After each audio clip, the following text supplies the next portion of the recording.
大家好，我是庄老师。过早的白发让很多人非常苦恼。如果不是遗传的话，从中医养生的角度认为，白发的发生多与肝、脾、肾三脏关系密切，同时也和不良饮食习惯、紧张情绪、环境污染等等有关系。从中医保健看，白发所在的区域和脏腑功能是对应的，我们可以疏通经络，保健对应的脏腑，帮助我们乌发。下面向大家分享3个区域白发的保健方法。第一个是前额白发，前额对应的反射区是脾胃，所以调理好脾胃对前额白发的情况大有帮助。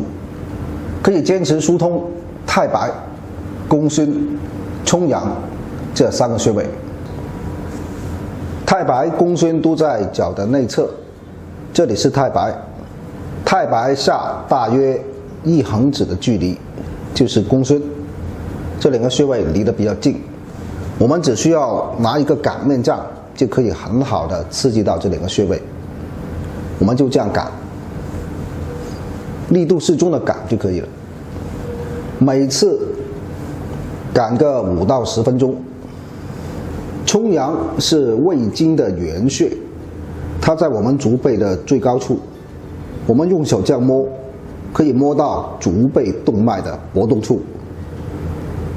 冲阳穴就在足背动脉的搏动处，找到位置，我们用食指、中指并拢，稍稍用力的顺时针旋转，每次按揉5到10分钟，这样就可以很好的刺激到冲阳穴。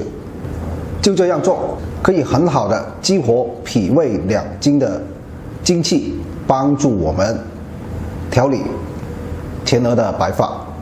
每日做3次。第二个是两鬓白发，两鬓对应的脏腑反射区是肝胆，肝胆火偏盛的人，这里容易出现白发。有这个类型的白发人群，要保持轻松心情，平时可以用手指疏通头上2侧的胆经，就在这里，就这样子疏通就可以了，每次5分钟。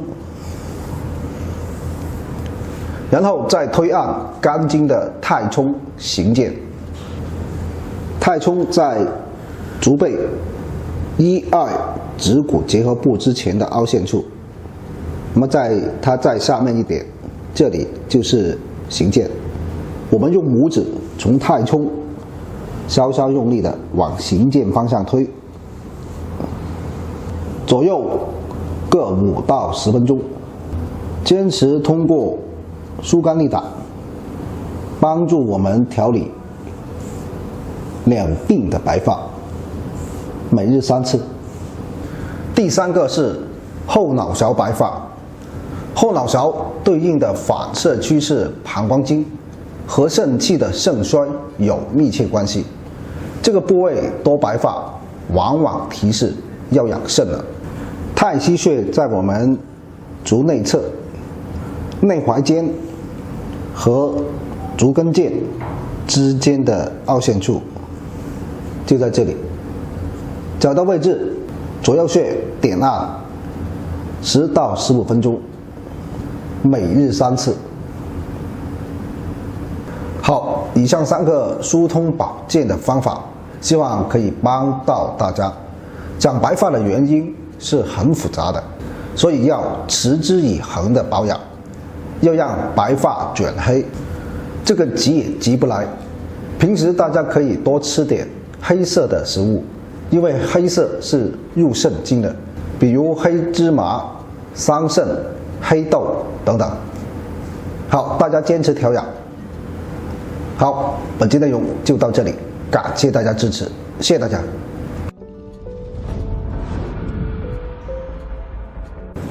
大家好，我是周老师。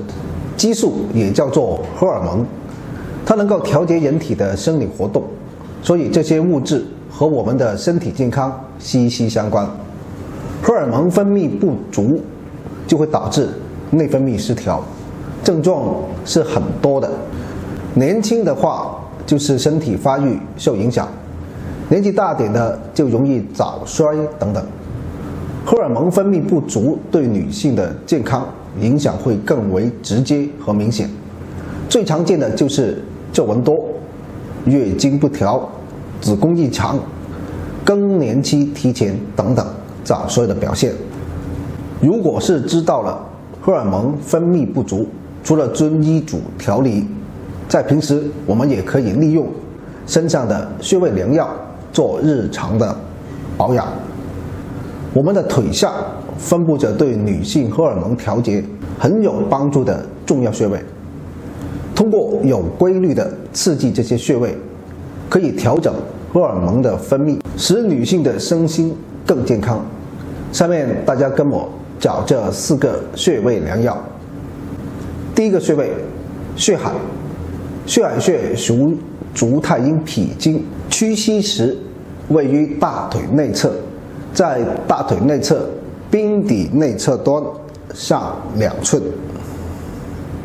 当股四头肌肉内侧头的隆起处，按中有明显的酸胀感。血海穴具有活血化瘀、补血养血、引血归经之功，对女性荷尔蒙的调节很有帮助，同时也是美容的常用穴。找到位置，稍稍用力的点油，最好每天上午9点到11点，在脾经精气最旺盛时点油，每侧做5到10分钟。第二个穴位，三阴交。三阴交的具体位置在小腿内侧脚踝骨的最高点往上3寸处，好，就在这里。坚持在每天下午5点到7点肾经当令时点油三阴交穴，能保养子宫和卵巢，促进任脉、督脉、冲脉的畅通，这对调节荷尔蒙非常关键。女人只要气血畅通，就会面色红润、白里透红、睡眠踏实，皮肤和肌肉不宽不松。左右穴各点按15分钟。第三个穴位，涌泉。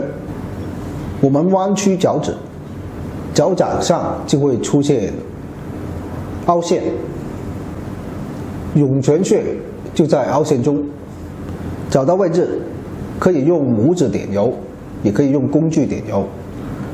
每天洗脚后按摩涌泉穴20分钟，是调理身体功能、强身健体、提高自身免疫能力的好方法。同时它也是调节荷尔蒙的常用药穴。好，有皱纹多、月经不调、子宫异常、更年期提前等等荷尔蒙不足带来的问题，都可以坚持用这3个穴位良药来调节，只要坚持就会有帮助。好，本期内容就到这里，感谢大家支持，谢谢大家。大家好，我是庄老师，今天说肺热咳嗽。肺热在生活中是很常见的，它属于热症。热症最常见的就是咳嗽，是不是肺热咳嗽？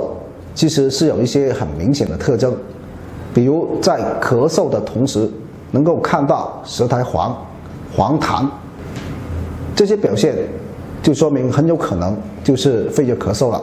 肺热了，当然就要清热、清肺、化痰。肺热有一个特点，可能要咳1-2个星期都还没好，所以在这里向大家分享2个小方法，大家在遵医嘱的同时坚持以下2个方法，对肺热的情况有非常好的帮助。1. 点按穴位，取少商鱼际。少商穴在拇指内侧，距离指甲角0.1寸的位置，就在这里。鱼际穴在第1掌骨中点赤白入际处，就在这里。找到位置，用拇指用力点按，左右穴位各点按5分钟。肺热咳嗽表现严重的，一天可以做3到5次，症状减轻了再减量数。2、拍打肺经，除了点按穴位，也可以通过拍打肘窝或者刮肘窝来排泄肺热。中医说肺邪聚于肘窝，我们可以用空心脚拍打肘窝10分钟，左右手窝都要拍打，或者直接用刮痧板进行刮痧。往手指的方向刮，往手指的方向从上往下刮，力度适中，不追求出痧，左右各刮5分钟即可。拍打或者刮肘窝都可能会刮出痧来，这都是正常的。出痧后等痧好了再刮第2次，一般肺热的问题都会得到解决。现在到秋天了，适当吃些秋梨膏润肺也是非常不错。或者晚饭后嘴巴中含一块雪梨，直到睡觉前才取出来，这样也能滋润肺脏。好，以上就是关于肺热咳嗽的一些自我辅助调养的方法，希望对大家有帮助。本节内容就到这里，感谢大家支持，谢谢大家。